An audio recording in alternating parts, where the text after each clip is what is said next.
Welcome, welcome, welcome to another episode of Gina Brown Podcast, Smart Wisdom. And today we have a wonderful guest that's going to share with us around the conversation of writing. Now, some of you know that there is a huge writer strike across the country, New York, LA. The WGA is on a writer strike. And so today we have our special guest, Amara Brady, and she's going to talk to us about her writing journey, about how the impact of this strike is impacting her, and other insights around the industry, theater, et cetera, et cetera. So, without further ado, Amara, welcome to the show. Thanks for being here. Hey, lady. Thank you for having me. Happy to be here. Sweet, sweet. So, give the audience a little bit of information about what exactly do you do? Okay, the easier question would be what don't I do? Somebody tweeted earlier this week that most of the people voting on the SAG strike are likely also writers because you have to be a multi hyphenate to have a career these days.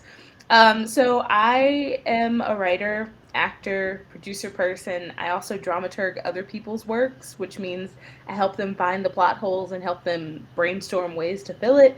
I'm a teaching artist. I do any number of things. Basically, you ask, I do. Wow, that we're gonna have to unpack some of that. I mean, that's what we're here for, right? Exactly. You're like, whatever you can do. All right. Well, I do want to unpack some of those nuggets, but I do want to get to a core, more personal side. Like, how has writing, like, where did you start? Why did you want to start writing? Like, where did the Um, come from? yeah, I have been acting. I like to say that I've been acting since I was in preschool. We did oratory competitions when I was in kindergarten, and I was really good at them. And they would assign you a black historical figure. You would research their lives. You would create a 1 minute monologue about what you learned, and you would dress up as them. And I beat everybody every year until like Wow. eighth grade because they Every were really year? popular in Chicago. So I kind of started there, and I also had like some time in high school where I was really developing, myself as an artist. I was auditioning to be in school musicals. The first musical I ever got rejected from was Oklahoma, which is funny because I ended up living in Oklahoma for about 3 years. What? Um, That is but funny. in terms of writing, I did write a little bit in high school. We had like a one act festival, and I wrote my own one act that I then had to direct to pass a class. But I didn't really start really thinking about this as like a potential pathway for anything until I got to college, and I wasn't being cast. I wasn't being called on like my peers, and I was like, well, this is weird and strange, and I don't like it. And the conversations I had with my professors were, well, why am I only being called in for sex workers and maids and the mothers of these white students? Like, why am I not being considered as like a leading lady? Why can't I, do Alma and Summer and Smoke? Like, why are those things only afforded to my white counterparts? And they were like, you're talented, but you're not talented enough to circumvent your station. And I was like, well, fine then, don't cast me. And they really did take me up on that offer. And so I had a Mhm. lot of free time, and I was like, well, guess we have to write our own work. And it really came to a head like my senior year. We had a capstone, and it had gotten to the point where like so many actors had written up these capstone proposals that they could never actually complete, so they wanted the actors to write papers about the shows that they were cast in. I was not cast, so I produced a reading of the first play I ever wrote. And about a month after I graduated, I moved to New York, and so I've really been invested in the theater scene there since I moved. And then now I'm in residence at the Public and at WP Theater, which is really exciting for me because I love both of those institutions deeply. But yeah, that's the long and short of my journey into this. Wow. That's that I have some similar parallels there. But starting as the kid part, Hmm. when you're just like creating and talking and acting out and resonating in the inner feeling you get when you're performing, right? And Mhm. then it's like, oh my God, this is a whole character. It's like, oh, what else can we do? Who else Yeah, can I we mean, I wish mine was that fun, but I was really like, I didn't grow up with my parents, and so the times that I remember them being there were to come see me perform in shows. And so I was like, this is a way to see my parents. It was very simple. This is a way to make my family proud. This is a way for me to see my parents. And it later became about like the joy that this thing brought me, that being a fur coat with a French accent brought me, which is the silliest thing to say, but that was like my first role in high school. I was a fur coat in a show called Ways End. Um, do? it was hilarious.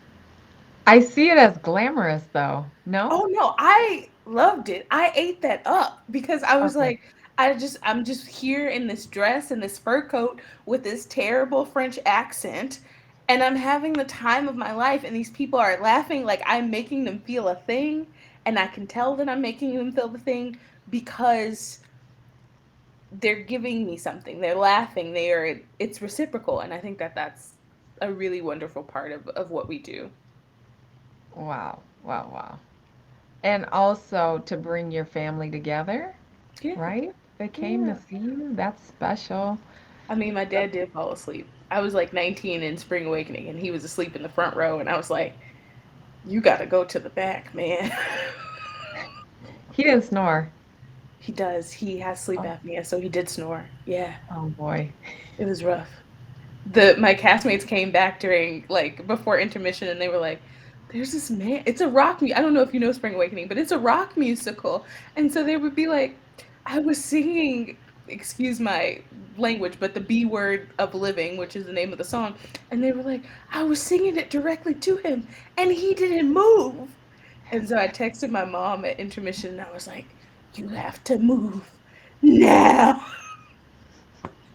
Because he's interrupting the show because he's snoring. Oh my They God. also came in late. I love my parents, but it was like chaos, and I laugh at it still to this day. He will never live that down in my book. Yeah. A did Mhm. you know moment. And Mhm. as you go onward and upward, he's still gonna have that, live through it because, yeah. Well, he's kind of said he doesn't want to actually see the shows. He wants to just meet me at the stage door, which like sure. No, he has to go to the shows. I But I mean, forbid. I think that's a good parallel for what the like people who aren't in this industry are experiencing with the writer strike, right?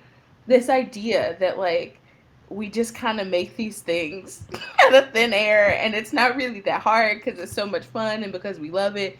I do love this thing and it's also very hard.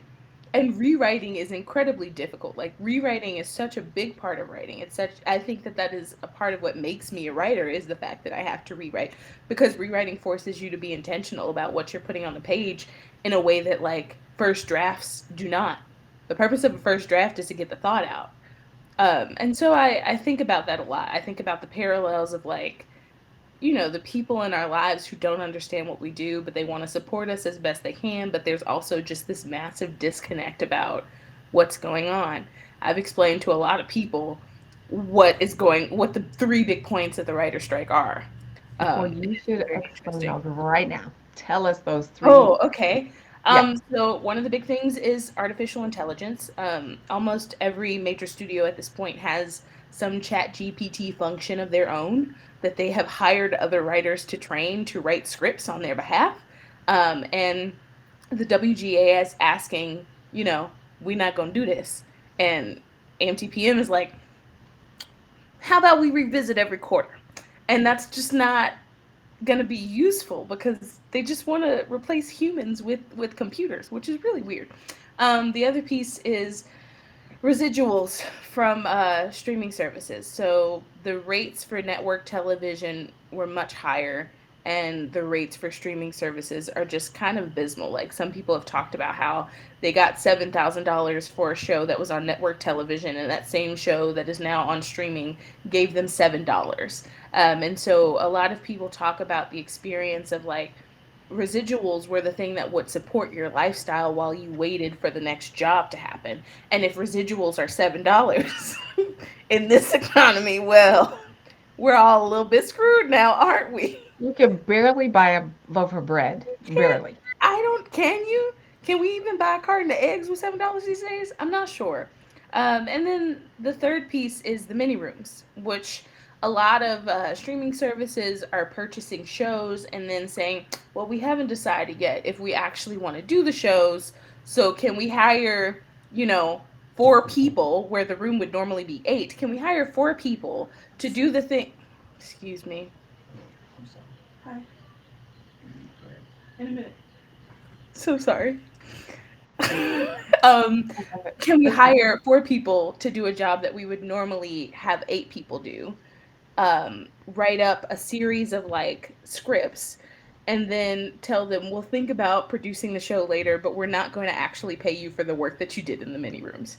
Um, what? Hold on. yeah. Hold on. You're saying that they got four people to write in the mini room, then they hold it, and then those four people are not getting paid? So they get paid to draft the work, but they don't get paid to actually like they pay them to draft the work, but not for the actual work that you would get paid for if you knew We're that this in. was going into production. Does that make Yes. sense? Yes, yes. So it's a Yeah. different rate. It's much lower, and you Yeah. don't have any residuals attached to it. Exactly.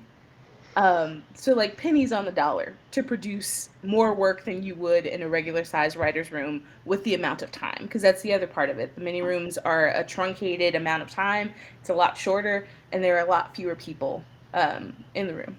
So those are the three things that the WGA is really fighting for, and they also want to expand rooms across the board, not just streaming, but on network as well. So like where Abbott Elementary has 12 staff writers, with this they would go to 22. Mhm, mhm. Yeah. Exactly. The there's another component with the writers and this strike. Oh, and you were just saying it, and I just lost the thought. And it has to do with residuals, though. Mhm. The residuals, do the residuals exist with streaming service? Oh, yeah, you said it's just very little. So the goal with what WGA is proposing in terms of residuals for streaming services is for it to be based off of the viewer count, as opposed to like a show being re-aired, which is what happens on network television. Residuals are based on reruns, essentially. So like shows like Friends, they're still receiving residuals for Nick at Night, right? And that just wouldn't exist on streaming services because it's not like they're re-airing something. So what WGA is proposing, which I think is very smart, is viewership. How many people are seeing this? Like when you think about the success of a show like Squid Game, right? How like Hmm. I think something like 10 million people watched the show. The person who wrote the show received nothing additional for the success of that show. Maybe they booked another writing gig from that, but they didn't get anything from the success of Squid Game. All of that money, anything that happened went to Netflix. Right, right. So the viewership, there will be a percentage or something attached to the viewership. So if all those eyes are watching it, and Hmm. it's a lot of people, then that should be Yeah, compensated according to those exactly. people And viewing I it mean, that I way. think we talked a little bit about Shonda. We all talk about Shonda Rhimes, right? Like about who she is as a person, about the doors that she has opened, and the success of her career. And I don't know what her deal with Netflix looks like, right? Like I think we have a number, an amount of money, but we don't know the specifics of it. And I really do hope that she has like a percentage of the merchandising deals. Like I went to I went to Bridgerton Experience. Did you? I did. I loved it. It was Where great. is it? It's basically everywhere. I'm sure there's one up in LA right now. There's one in New York. I went to the one in Chicago at the time. And you go, a lot of people take it very seriously. They like cosplay essentially as characters from the Ton. There are actors in the show. There's a queen, and she picks the diamond of the evening or the diamond of the season every night. After Oh every my show, God. you dance. There's a lot of alcohol, and they have a ton of Bridgerton merchandise, like Bridgerton times whatever candle company. They have tiaras. They have fans. I bought a tiara and a fan. They have all of these things. And in addition to the actual experience itself, which Netflix is also making money from. And so, like, Oh. oodles of money, gobs. in every city. It's like at least in 5 cities at a time, and And everybody wants to go to a ball. I'm a That is huge about to lie. Bridgerton fan, and Me I'm a too. huge Queen Charlotte fan, I and I love just Queen binge Charlotte. watched all of those. Farmer It's like, George. shut up, right? Yes. George, where are you? I'm looking for you. Holla at your girl.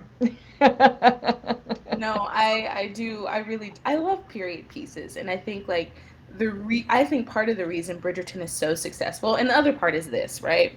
A lot of people credit Shonda Rhimes with Bridgerton, with writing Bridgerton.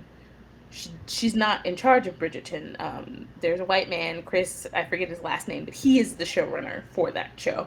I don't remember, I didn't look up who is the showrunner for Queen Charlotte, but I think that that's an important distinction that people don't get. Like, she is an executive producer, but she is not the showrunner of this entity. But I think part of the success of Bridgerton is the fact that this is like one of the first times that we've seen people of color in period pieces that don't require us to be enslaved or maids or characters that are secondary to white people. And I love this era. Like, I watch Pride and Prejudice once every 3 months before Bridgerton. This is just who Wow. I am. This is a part of me as a person. But like, I have rarely found myself feeling like completely reflected in these stories because it just didn't exist. There are no black people in the earlier adaptations of Emma, or like, and we're starting to see a change. Like, we see Mr. Malcolm's List in addition to Bridgerton, in addition to Queen Charlotte, and things are coming out, including on BritBox. I'm excited about the like lesbian one. I haven't watched it yet, but I'm excited. But yeah. I am excited too with these different just showing all these different lights that there's way more of us that felt excluded, and they're showing the light of being included. Like we've been here all Yeah. along, like, I don't but know if no you one ever. was willing to tell the story. Yeah. There was a show, so like there was a very briefly lived Facebook TV channel that they launched. It lasted maybe a year, but I Okay. watched 3 shows on it. Loosely Exactly Nicole, which starred Nicole Byer. There was Mrs. America, which starred Catherine Zeta-Jones as like a reformed pageant coach who was really struggling with eating disorder.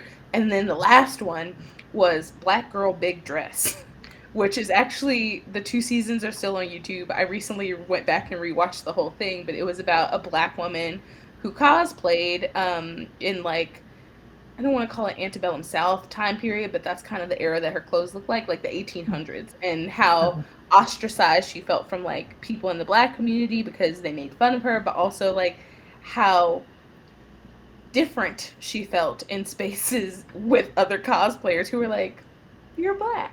Why are you here?"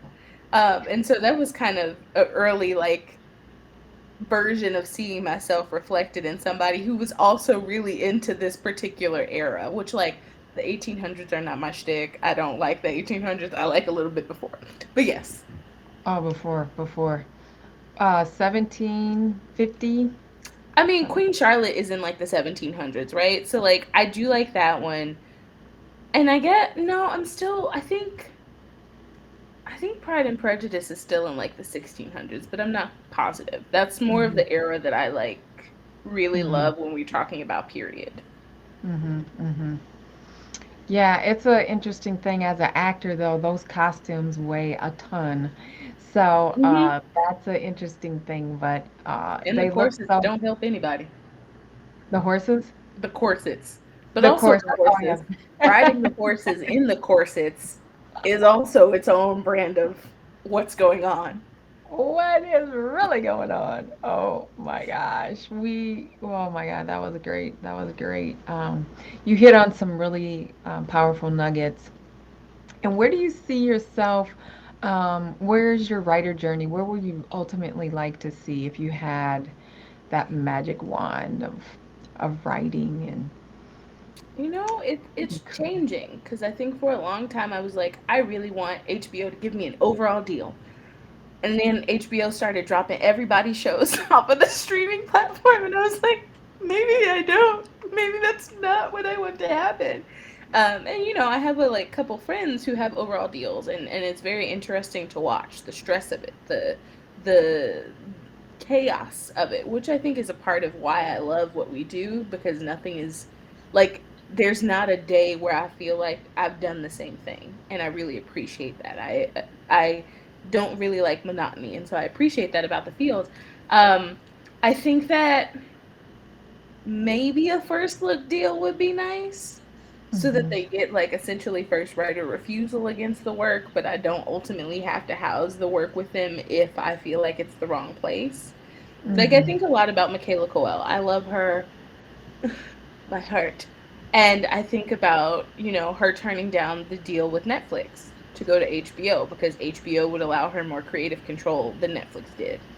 Okay. And her agents, she ended up dropping her agents because they were like, "Why are you not taking this like million or $1 billion deal from Netflix for this show? Like, you have to do it." And she was like, "I have to maintain my artistic integrity. I have to maintain my ability to control how my work is perceived, and that is important to me."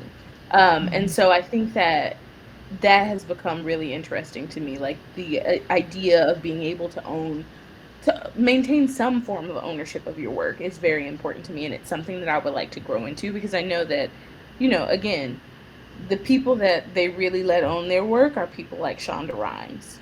And Mm-hmm. that's because she has a proven track record. She knows what people want. Everybody has been talking about how she has us rooting for infidelity all the time, and I think it's very funny, but it's also very true, because I was a stan for Olitz for years. I still, to this day, I'm like, when are Tony and Carrie gonna get married? Because I ship Oh them yes. as Oh much as I yes. ship On Scandal. Fitz and Olivia, and I can't. But I mean, even on Grey's Anatomy, there's also like infidelity, and you root for them because she focuses on the humanity, or because, I don't know, both of these people are so hot, you can't imagine a world where they're not together. And so I think that Mm-hmm. like that comes with, unfortunately, that comes with being able to own your work too, is having a proven track record of like being a successful artist. Exactly. Yeah. Those are rich. That is rich, Amara. That's rich. Thank you for sharing this. Oh my gosh, the time goes so fast and we're just kind of winding down. Let me ask you this. Where is a time in your life where you made a smart choice or used wisdom, a wise decision or anything like that? Can you think of anything? Yeah. So when I first moved to New York, I moved a month after I graduated from college. But I wasn't supposed to move then. I was supposed to move in September. And I I was supposed to do a program with the American Theater Wing at the time called Springboard NYC. They take you to like 15 Broadway shows, give you a bunch of workshops, and take you to the Tonys for the first time. This is the most exciting part of my young life. And I was coming into New York to do that, but like a few days before I left, I had done a program at Juilliard the year before, and they reached out to me and they said, "Hey, the public lost an intern. Do you want to apply?" I was like, "Sure, I'll apply." I didn't really think I'd get it. I was just like, "Yeah, I'll apply." And I had this phone interview with them, and it went really well. And they said, "We'll let you know by Monday." Well, Monday was supposed to be the day that I was already in the city for this program. And I was like, "Okay, as long as you're cool with me, like going back to Chicago to get the things that I need to like come back and move, we'll be fine." They called me, I guess, 5 days early and told me the Thursday before I was supposed to leave that I had gotten the job. Whoa. So, my I took a Greyhound bus to New York on Friday, and Whoa. I just never went back. I packed a suitcase and I left, and I never went back. And Wow. So you started on that Monday? no, I did the program with the American Theater Wing for 2 weeks, met all the casting directors, went to all the Broadway shows, went to the Tonys, and then the Monday after we finished all of that chaos, it was great, but it was chaos. I started at the public. Wow. Wisdom. Smart Yeah, it seemed decision. like it was the right thing to do. And for all intents and purposes, I agree. It was the right thing to do. I like it. Yeah. Absolutely, absolutely. So where can we follow you or find you on social media or any of those things? I'm On sure you being a writer, there may be something that you said someone in the listening audience would want to connect and maybe ask you a question or just follow your work because you're gonna write some amazing theater and stage plays. But I feel like screenwriting is somewhere in there too. Oh, we've already begun. Just wait till the strike is over. Yeah, no, my Twitter handle is at Amara Janae, which is my middle name, as demonstrated on the screen. Yeah. And then my Instagram is at Brady Not the Bunch, because my last name is Brady, but I am not the Brady Bunch. All right. You're not the Brady Bunch. So there you have it, ladies and gentlemen. Thank you so much for being with us, Thank you for and having me. we look forward to seeing your writing on the stage or on the screen soon. I look forward to you too. Next, we're going to transition over to At the Table. At the Table segment. At the Table is a segment that we talk about families having meals together at the kitchen table. It's a segment where we talk about being at the table in a boardroom. Being at the table brings a certain level of communication, um, having your voice heard. And when you do it and start at home, it builds the confidence that is needed, an awareness of what's happening with the family, and it also brings information. You understand what your children are doing, you understand what your parents are doing, what was fun, what was challenging, a situation that happened as you were driving or at the store picking something up or any of those things. When you are at the table, it's very symbolic, and I think it's very important to have at the table moments. No cell phones, and the TV can maybe be on, but really it's an interpersonal connection with the family at the table. It should happen once a day, I swear. And if you can't do that, you can commit to once a week. I'm sure on Sundays are a good day to have at the table. If you think about it and visualize it, being at the table at home, you are developing, building confidence, and then when your young ones come into the workforce or college, being at the table, they're already used to having a voice, already used to communicating, already used to sharing, already used to giving an opinion, whether that opinion is received well or not. It's all interconnected, and we need to strive more to being at the table, whether it's at the home kitchen table or in the boardroom kitchen table. So, having said all of that yumminess, I encourage you to email me. I want to hear your at the table moments. So, email me at ginabrownpodcast@gmail.com, and there'll be a link down below where you can just click on it and send your story. And when you email your story to me, who knows? You just might be on the broadcast to be shared with the world. Every step, every moment, every little bit counts. So, thank you for listening. My name is Gina Brown, your host, and you can learn more about me in the links below. But before you go, make sure you subscribe. Tell a friend. Let them know about Gina Brown Podcast Smart Wisdom because, every step of wisdom and making smart decisions helps us learn, educate, inspire, motivate, and who knows what the pivotal steps could be. Maybe it's career changes. I appreciate you, and we'll see you next time. Before we go, we'll say so long to our friend. Thanks again for being here for another episode of Gina Brown Podcast Smart Wisdom. Bye for now.